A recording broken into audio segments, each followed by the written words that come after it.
नमाज फ़जर में उठने का तरीक़ा। नंबर 1, अल्लाह ताला का खौफ हमारे दिल में हो।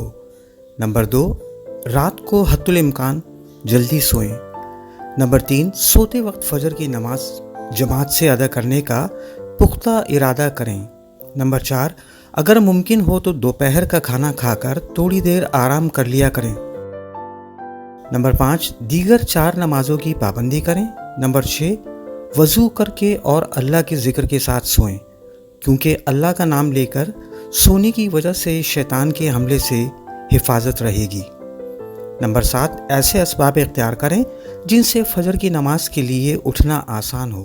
नंबर 8, मुनासिब वक्त पर अलार्म सेट करके इसको मुनासिब जगह पर रखें या किसी ऐसे शख्स से जो फ़जर की नमाज के लिए पाबंदी से उठता है घंटी बजाने या दरवाज़ा खटखटाने की ताकीद कर दें।